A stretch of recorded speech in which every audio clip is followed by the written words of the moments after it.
পক্ষ থেকে অসংখ্য অগণিতবার দুরূদ এবং সালামের হাদিয়া রাসূলুল্লাহ সাল্লাল্লাহু আলাইহি মদিনায় পৌঁছে দিন। সকলে বলি আমিন।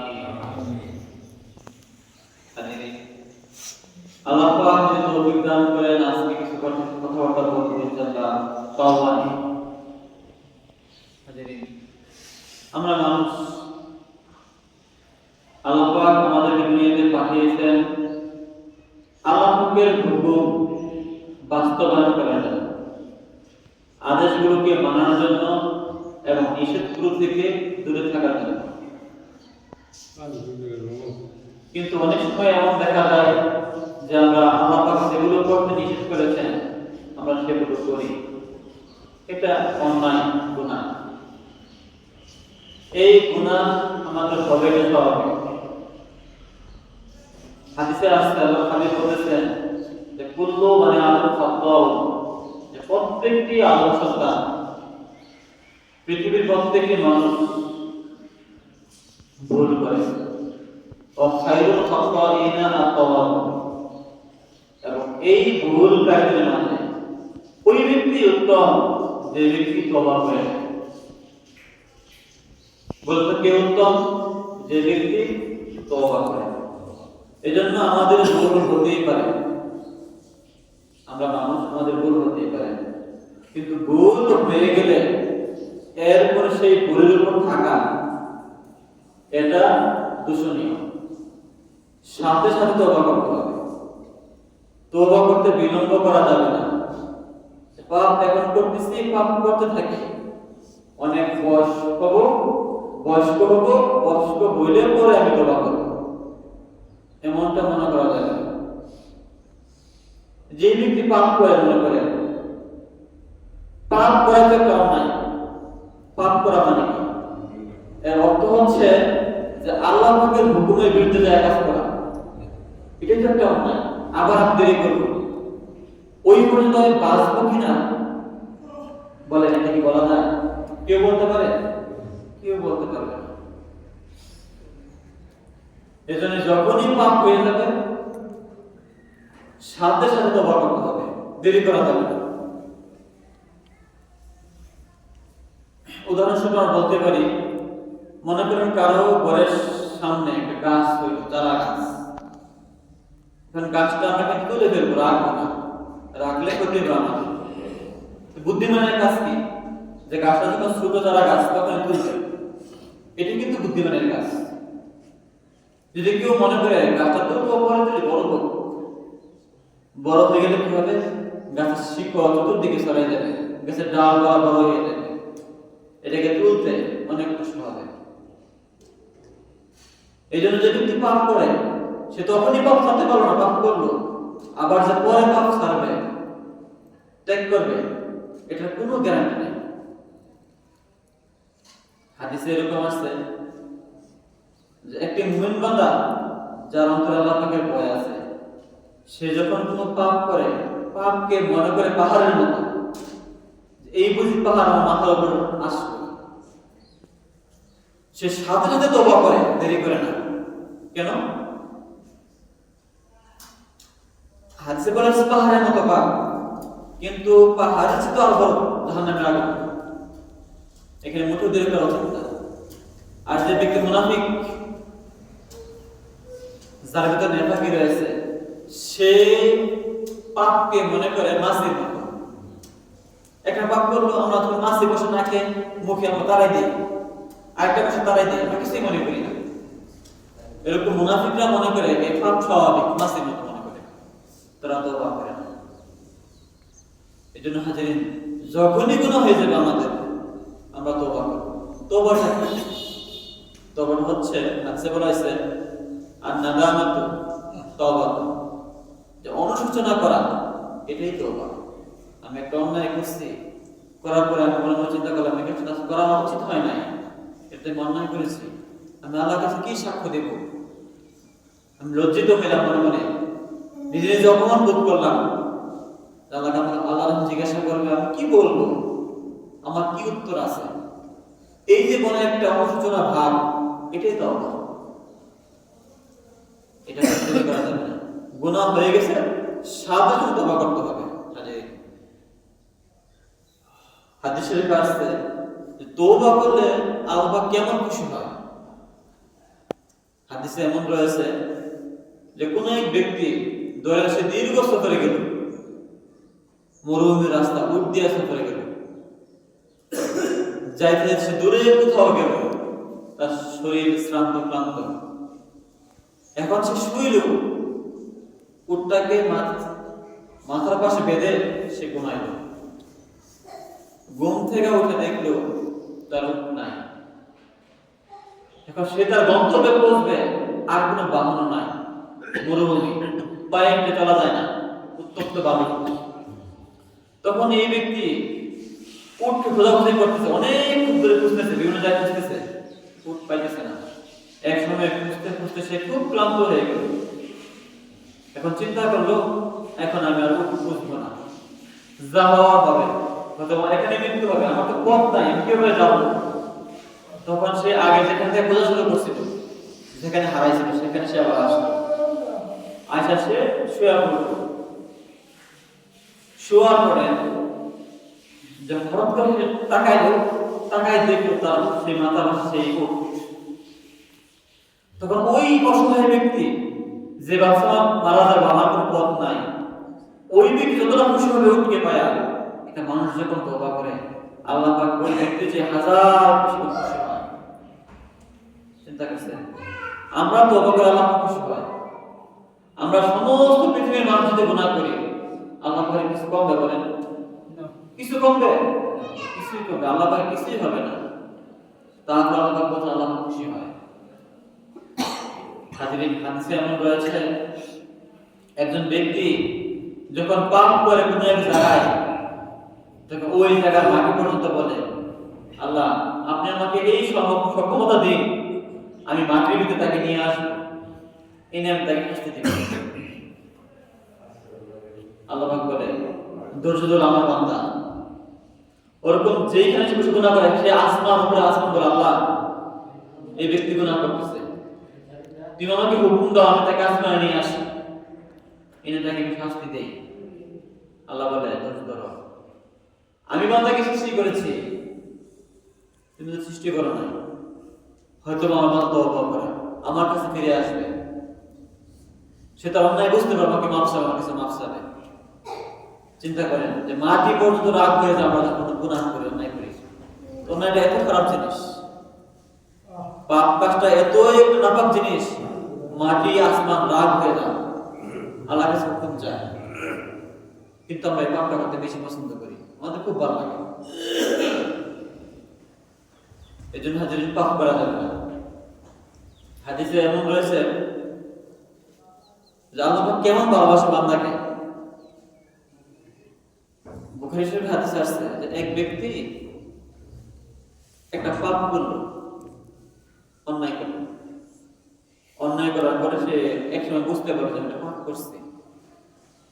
আল্লাহ কাছে বললো, আল্লাহ আমি বুঝতে পারি নাই, আমি আমার ব্যাপারে যেন লজ্জিত, অপমানিত, আল্লাহ আপনি আমাকে মাফ করে দিন। আল্লাহ কাছে খোলা মনে, একদম মন খুলেই আল্লাহ কাছে তওবা করবে, আল্লাহ তাকে মাফ করে দেবে। এই ব্যক্তি ভালো কাজ করতেছে, পাপ করতেছে না।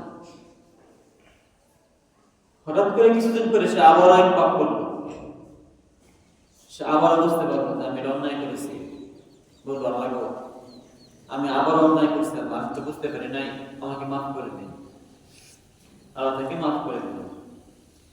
ভালো যাচ্ছে দিন, ভালো কাজ করতেছে, সে আবারও পাপ করলো কদিন পরে। তখন সে বলে, আল্লাহ আমি বুঝতে পারি নাই, আমি আবার পাপ করছি, আল্লাহ লজ্জিত আমার পাপের জন্য, আল্লাহ আমাকে মাফ করে দাও। আল্লাহ ব্যক্তিকে আবার মাফ করে দেয়, আল্লাহ খুশি হয়। পাপ থেকে তওবা করলে আল্লাহ খুশি হয়। এই জন্য হাজির অন্যায় হয়ে গেলে দেরি করবেন না, তাৎক্ষণিক সবাই তওবা করে, এটা খুব জরুরি। তওবা এটা এমন এক বিষয়, এটা মানুষ যখন পাপ করে, পাপ করার পর তওবা করে, একটু খুশি হয়, যা বলার হাদিসে বলা হচ্ছে না। এজন্য হাদিসে আসছে যে আত-তাইবু আনিস যামবি কামান লা যামবা। তওবাকারী ব্যক্তি ওই ব্যক্তির মতো যে ব্যক্তি কোনোদিন গুনাহই করে নাই। বলি সুবহানাল্লাহ। কেন এই কথা কেন বলা হলো? যখন বান্দা খালেস করে তওবা করে আল্লাহ তাআলা তাকে মাফ করে দেন, গুনাহ বলতে কিছু থাকে না।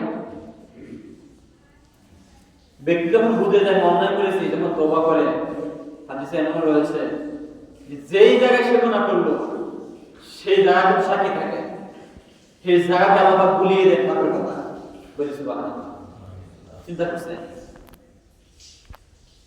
ওরকম ফেরেশতাদের পাপ লেখে, সেই ফেরেশতাদের মন থেকে পাপটাকে ভুলিয়ে দেন, খাতা থেকে পাপটা মুছে দেন। সুবহানাল্লাহ।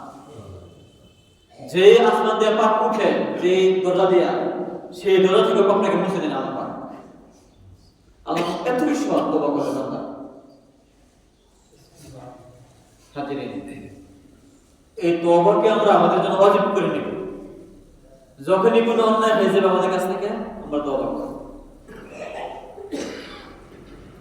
তাহলে আল্লাহ খুশি হবে। ইন্নাল্লাহা ইউহিব্বুত তাওয়াবিন, আল্লাহ পাক তওবাকারীকে ভালোবাসেন। কাকে ভালোবাসেন? তওবাকারীকে ভালোবাসেন। হাজিরিন, হাদিসে এমন রয়েছে, আমি এক ব্যক্তির কথা বলতেছি শুনেন। আল্লাহ রাসূল বর্ণনা করতেছেন, বুখারী শরীফের হাদিস, যে সেই পূর্বের জামানার এক নবীর উম্মত, সে এত পাপী ছিল, হাদিসে বলা হয়েছে সেই ব্যক্তি 99টা খুন করেছে। এমন ব্যক্তিকে খুন করেছে যে এই ব্যক্তির কোনো পাপই ছিল না, অন্যায় ছিল না, নিরপরাধ 99 জন ব্যক্তিকে সে হত্যা করছে। সে প্রচন্ড পাপিষ্ঠ, খুব পাপিষ্ঠ ছিল। এক পর্যায়ে সে বুঝতে পারছে আমি তো অন্যায় করতেছি, আমার তো ফিরে যাওয়া উচিত সঠিক পথে, জানি না কখন মত এসে যায়। সেই ব্যক্তির মনে একটা অনুশোচনা আসলো। তখন এই ব্যক্তি পথ খুঁজতে থাকলো সে কিভাবে মাপ পাইতে পারে। এরকম জিজ্ঞাসা করতেছে, আমি তো এতগুলো পাপ করেছি, এতগুলো মানুষকে আমি বিনা অপরাধে হত্যা করেছি, আমি কি করতে পারি? তখন লোকজনের সন্ধান দিল, অমুক জায়গায় যাও, অমুক জায়গায় এক বুজুর্গ ব্যক্তি আছে, ওই ব্যক্তির কাছে গেলে হয়তো তুমি সঠিক পথ পাইতে পারো। তখন এই ব্যক্তি খুঁজতে খুঁজতে ওই বুজুর্গ ব্যক্তির কাছে গেল। বুজুর্গ ব্যক্তি জিজ্ঞাসা করতেছে, আপনি কেন আসছেন আমার কাছে, বলুন। এই ব্যক্তি বলতেছে, আমি এত বড় অপরাধী যে আমি বিনা কারণে, বিনা অপরাধে আমি 99 জন ব্যক্তিকে হত্যা করেছি। এখন আমি আপনার কাছে আসছি, আমার কোনো মাপের পথ আছে কিনা? ওই ব্যক্তি ভয় পেয়ে গেছে, তাকাইছে, আপনি এতগুলো হত্যা করছেন, আল্লাহ আপনাকে মাফ করবে না। কি বলছে বলেন? মাফ করবে না। এই ব্যক্তি আরো হতাশ, সে আসছিল একটা আশা নিয়ে, যখন শুনছে আল্লাহ মাফ করবে না, সে আরো হতাশ হয়ে গেছে। তার কাছে অস্ত্র ছিল, বলছে মাফ তো আমি পাবোই না, তোমার মারে মারো। ওই ব্যক্তিকে মেরে ফেলেছে, এককে শেষ করে দিয়েছে। তো বলেন এখন কয়টা হলো? 100। কিন্তু এই ব্যক্তির মন থেকে তার আরো অনুশোচনা বাড়ে গেল। অনুশোচনা, আমি কি করবো, আমার কি করা উচিত, আমি কোন আরেকটা কথা তার ভিতরে অস্থির হয়ে গেল। কিছু লোকে বললো, আপনি অমুক গ্রামে যান, সেখানে একটা বুজুর্গ আছে, হয়তো বা তার কাছে গেলে আপনি সঠিক পথ পাইতে পারেন। এই ব্যক্তি সেখানে গেল, যাওয়ার পরে সেই নেককার ব্যক্তির কাছে বলল, আলেমের কাছে বলল, হযরত আমি তো এরকম 100টা খুন করেছি জীবনে, এবং এই প্রত্যেকটা ব্যক্তি ছিল নিরপরাধ, কোনো অন্যায় ছিল না, আমি খালি খালি হত্যা করেছি, আমার কোনো মাপের পথ আছে, আল্লাহ পাক আমাকে মাফ করবেন? এই ব্যক্তি বলতেছে, বসো, আল্লাহ তোমাকে অবশ্যই মাফ করবেন। কি বলতেছে? আল্লাহ তোমাকে অবশ্যই মাফ করবেন যদি তুমি তওবা করো মন থেকে, খালি যদি তওবা করতে পারো, আল্লাহ তোমাকে মাফ করবেন। তখন ওই ব্যক্তি তওবা করেছে, এখন ওই ব্যক্তি বলতেছে নেককার বান্দা আল্লাহর বিখ্যাত আলেম, তুমি এক কাজ করো, তুমি যেইখানে থাকো ওই জায়গাটা তোমার খারাপ, কিরকম এখানে সবাই পাপ করে, তুমি তাদের সাথে পাপ করো, তো পাপ করতে সহজ মনে হয়, এটাকে স্বাভাবিক মনে হচ্ছে, মনে তুমি জায়গা ত্যাগ করো। তো বলতে হুজুর আমি কি করতে পারি আমাকে বলেন, আমি আমার সেই নিজস্ব এলাকা ত্যাগ করে আমি কোথায় যাবো, আমি কি করতে পারি বলেন। তখন নেককার আলেম বলতেছে তুমি অমুক গ্রামে চলে যাও, সেখানে সবাই নেককার, সবাই আল্লাহ মানুষ, ওদের কাছে গেলে তুমি ওদের সান্নিধ্য পাই আপনি আরো ভালো হয়ে যাবে, তুমি যাও। এখন ব্যক্তি সেই জায়গায় যাওয়া শুরু করবে, যাইতেছে যাইতেছে, যখন মাঝ রাস্তায় গেছে এমন সময় এই ব্যক্তির মৌতের হুকুম এসে পড়ল, আজরাইল আয়েশা এই ব্যক্তির জান কবজ করে ফেলবে, সে যাইতে পারল না সেই জায়গায়। এখন মারা যাওয়ার পরে জাহান্নামের ফেরেশতা, বেহেশতের ফেরেশতা, দুই পক্ষে ফেরেশতা আছে। জাহান্নামের ফেরেশতারা বলতেছে হাত ধরা কেনে এই কাফির, তাকে জাহান্নামে নিয়ে যাবে।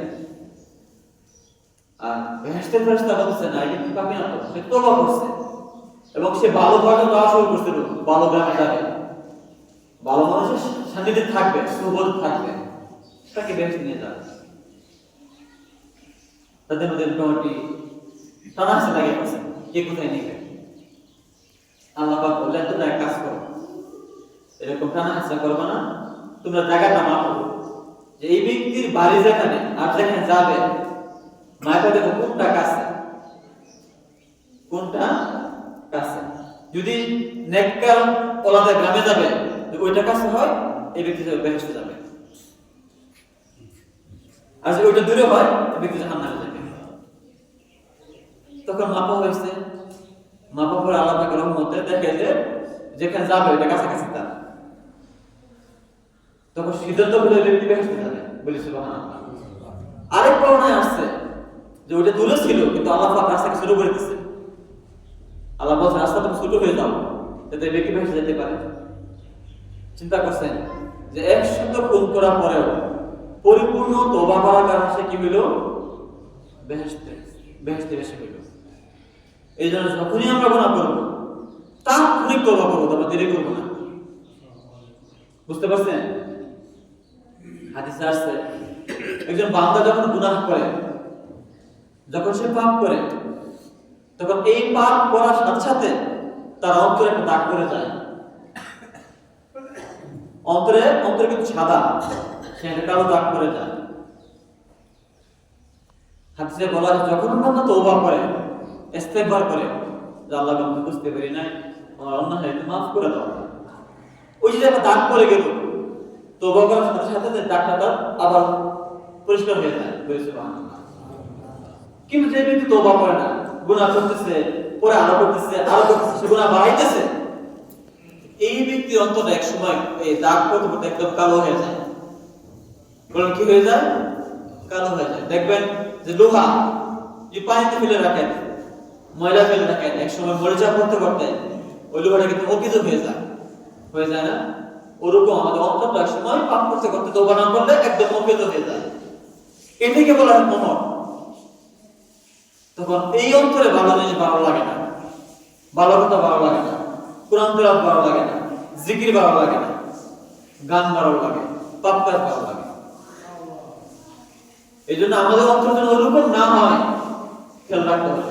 অন্যায় করছি সাধারণ তওবা করব, আল্লাহ তুমি মাফ করে দাও, আমি বুঝি না, আমি মানতে তো পারবো, তুমি যদি মাফ না করো আমি কার কাছে যাবো? আল্লাহ, আমার তো আর কোনো আল্লাহ নাই, তুমি তোমার একমাত্র আল্লাহ, আমি তওবা করব ইনশাআল্লাহ, পারবো না ইনশাআল্লাহ। হাজিরিন, শয়তান আল্লাহকে চ্যালেঞ্জ করছে, চ্যালেঞ্জ তো বুঝেন, বলতেছে আল্লাহ আপনি তো আমাকে বেহেশত থেকে পাঠিয়ে দিলেন, লানত দিয়ে অভিশাপ দিয়ে দুনিয়ায় পাঠিয়ে দিলেন। হাদিসে কিন্তু আছে যে ইন্না শায়তানা ইয়াজরি মিন মাজরাত দাম, শয়তান মানুষের রক্তে প্রবেশ করে। চিন্তা করছেন রক্তে করে শয়তান, সে এত পাওয়ারফুল। পৃথিবীতে এখন এমন কোনো যন্ত্র আবিষ্কার হয় না শয়তান নিখুঁজ করে বার করতে পারছে। এটা কেমন সম্ভব না। এই শয়তান বলছে দুনিয়ায় এসে আল্লাহ যে আল্লাহ কসম করে বলতেছে যে ইন্নী লা আবরাহু ও হুয়া ইবাদাকা মা দামাত আরওয়াহুম ফি আতাসিহিম। আল্লাহ আপনার বান্দা শরীরে যতক্ষণ আত্মা থাকবে, রূহ থাকবে, এতক্ষণ পর্যন্ত আমি তাকে গোমরাহ করব, তাকে কত কষ্ট করবো আর গোল প্রতি নিয়ে যাই। কে বলছে এটা? শয়তানে। যতক্ষণ আত্মা থাকবে, প্রাণ থাকবে, এতক্ষণ তারা কি করে আমাদেরকে শয়তানে কুপথে নিয়ে যাবে, বিপথে নিয়ে যাবে, পাপ করাইবে। আল্লাহ বলতেছে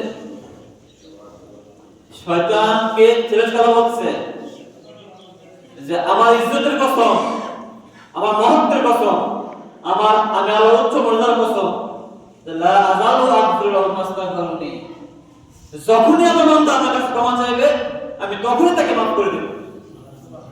সুবহানাল্লাহ। চিন্তা করছেন? এইজন্য আমাদের কি করতে হবে? মাফ চাইতে হবে নাকি বলেন? মাফ না চাইলে আমাকে মাফ করবেন? আল্লাহর কাছে মাফ চাইতে হবে, আল্লাহ তাআলা মাফ করবেন। এটা আমার সবাইকে আমরা পড়া দিই। হাজিরিন, কথা বলবো না, দুই একটি হাদিস বলে আমি শেষ করে দেব। হাদিসে আসছে যদি কোনো বান্দা আল্লাহ পাকের ভয়ে কান্না করে, গুনাহের কথা স্মরণ করে, জাহান্নামের কথা স্মরণ করে, কোনো কারণে আল্লাহ পাকের স্মরণ করে যে বান্দা কান্না করে, এই কান্না করার ফলে যে তার চোখ থেকে মাছির মাথা সমপরিমাণ পানি দিয়ে চোখ থেকে বাইরে হয়। বলেন কেমন পানি?